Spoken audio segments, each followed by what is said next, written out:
Yes, guys, welcome back to the channel. It is the most wonderful time of the year, that time between Christmas and New Year's, where nothing makes sense. You don't know what day of the week it is. The bins aren't going out. You're not going to the gym. You're eating shit. You're waking up. You're eating chocolate. You're having Baileys for breakfast in your cereal. What's going on? You've never felt so rough and so good all at the same time. But there's one thing. There's one thing that is carrying us on. There's one thing that is keeping our spirits high. And that thing is the beautiful game, the beautiful Premier League. We have another match day upon us. Match day 19 is about to kick off. And match day 18 finished just about 10 minutes ago. Well, before we get stuck in to match day 19 predictions, please, if you are liking the content, feel free to like and subscribe and press the little notification to get notifications when I release my videos. So without further ado, let's take a quick look at what happened in match day 18. Man City struggles continued as Everton frustrated yet another Big Six team and ground them down to a draw. Forest made it 4 wins in a row. Newcastle's impressive recent form continued as John Duran thought he could step on a player and get away with it. Fulham shocked Chelsea with a 95th minute goal, and Onana forgot where the fuck his goal was as Cunha scored directly from a corner kick to inflict Amorim's 5th defeat in 10 matches. Liverpool came back from an early goal to go 7 points clear, and Arsenal just about stayed in touch with a 1-0 victory over Ipswich. Let's have a quick look and see what that's done to the table. Of course, Liverpool are top of the league right now on 42 points. Arsenal in second with 36 points, who leapfrog Chelsea, who are in third with 35 points, and right behind them, Nottingham Forest in fourth with 34 points. Newcastle move up to fifth with 29 points. Bournemouth missed a chance to stay fifth as they drew 0-0 at home to Palace. They are on 29 points. Man City are 7th on 28 points after picking up a point against Everton. Fulham, with their brilliant win at Chelsea, are in 8th with 28 points. Aston Villa's loss sees them drop below Fulham in 9th with 28 points. Right in the middle is Brighton, who can't find a win for love nor money. They are on 26 points. Brentford are on 24 points. Tottenham slipped to 12th with 23 points. West Ham have climbed above Manchester United with 23 points. They sit in 13th. Oh, the lowly Manchester United in 14th with 22 points. Behind them is Everton with 17 and Palace with 17. Wolves jumped out of the bottom three after 2 straight victories, and they are 17th with 15 points. Ruben van Nistelrooy's Leicester City have dropped into the bottom 3, and they are sitting 18th with 14 points. And the bottom 2 spots, of course, are taken up by Ipswich and Southampton. So let's get stuck straight into the fixtures this week. We are kicking off with Leicester versus Manchester City.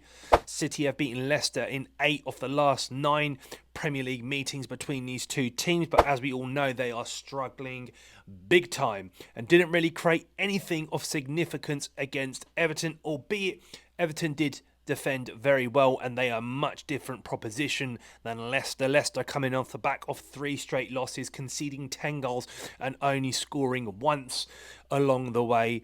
Again, as I've said for the last 9, 10, 12, 13 matches, City need to pick something up here, and the chance to play against a leaky defence when they're not really creating much maybe their best chance to secure another victory. So I'm going to go for a 2-0 away win for Manchester City. Next, we have Crystal Palace versus Southampton. Southampton looked better in their first match under their new manager, Ivan Juric, but still come up short against West Ham. Palace somehow managed to escape the vitality with a point against Bournemouth, but are one of the form teams in the league right now, having lost only 1 of their last 6 Premier League matches. Interesting to see how Southampton continue to develop under Juric. Of course, he's not been given a lot of time since taking over, with matches coming in quick succession.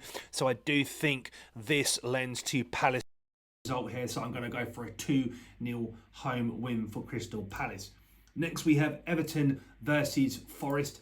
Two sides hell-bent on defending first and then attacking later. Something tells me this match is not going to set the world alight. Everton's last 3 matches have consisted of 3 draws against 3 of the big 6, but Forest are the form team in the league right now, having won 5 of their last 6 matches, and will be confident they can overturn Everton no matter how much they try to frustrate them. And I think this is going to be a close match, but I'm just going for Forest to pip this 1-0.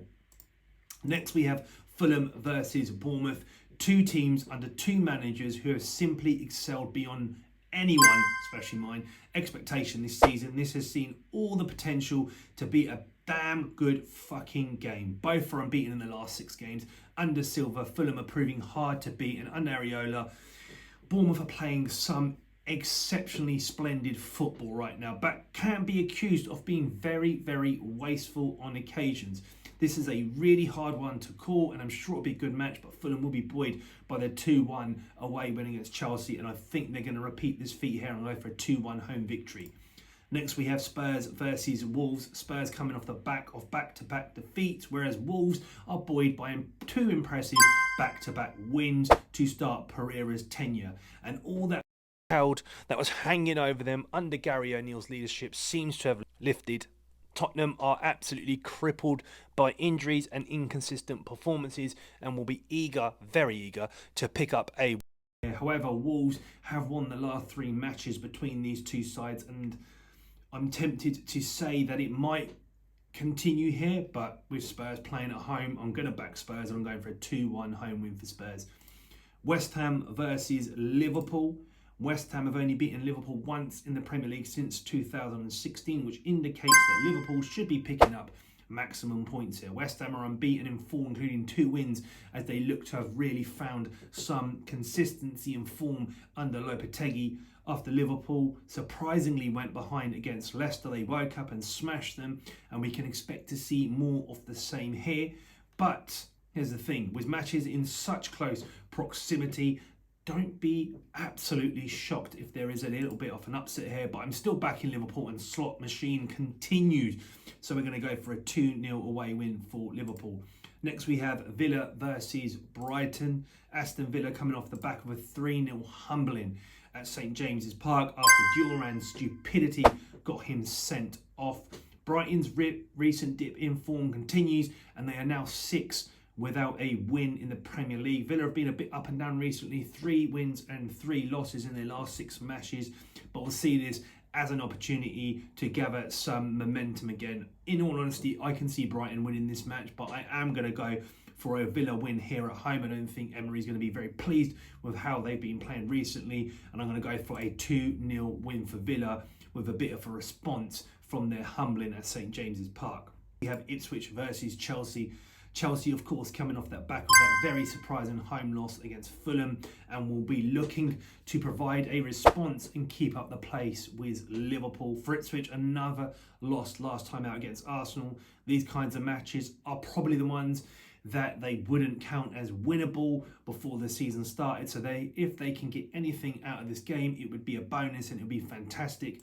I feel like we are going to get a very good response from Maresca's men. He's probably kicked them up the arse for their last performance, and I'm going to go for a 3-0 away win for Chelsea. Next, we have Manchester United versus Newcastle at Old Trafford. Amorim is constantly being let down by his players time and time again. The calamitous tendencies that seem to have left Onana this season seem to have resurfaced, and let's be honest, it's possibly the worst time in the world right now to play Newcastle, having scored 11 goals without reply in their last 3 matches. I'm not even sure really what to think here. Everything is pointing towards a Newcastle away demolition of Man United, Isak just tearing them up, but then surely Amorim is going to get something out of his players sometime soon, so it could be in this match, but I am, unfortunately, sorry Man United fans, going to back Newcastle to win 2-0 here. And then the week finishes with a London derby, Brentford versus Arsenal. Brentford's home form, of course, has been well noted, but they lost last time out against Forest. Arsenal pipped Ipswich by a 1-0, but have absolutely got to win to keep up the pace with Liverpool, who are not looking like they are slowing down anytime soon. I think this will be a close one, and Brentford's attack can certainly cause Arsenal some problems, and Arsenal will be lacking the creativity, of course, of their star boy, Bukayo Saka, but they should have enough to get it done here. I'm going to go for a 1-0 Arsenal away win.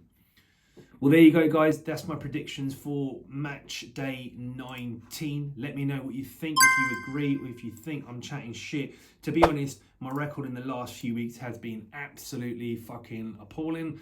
So this could go the same way. As ever, if you are liking the content, please like, subscribe, and press the bell notification. And if not, I'll see you in about 5 minutes at match day 20.